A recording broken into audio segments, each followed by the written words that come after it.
ভাই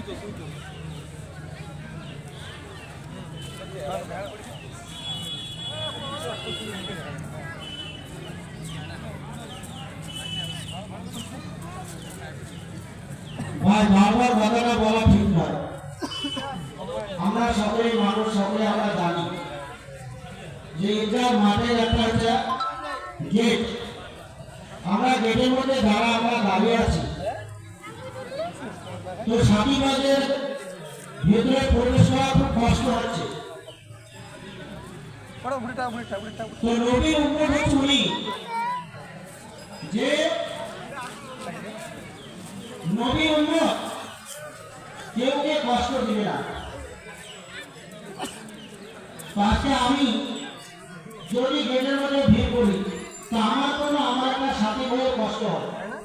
এজন্য আমার মনে হয় যে মাঠের যে গেটটা আছে, ওই গেটটা আমরা তাড়াতাড়ি খালি করে দিই।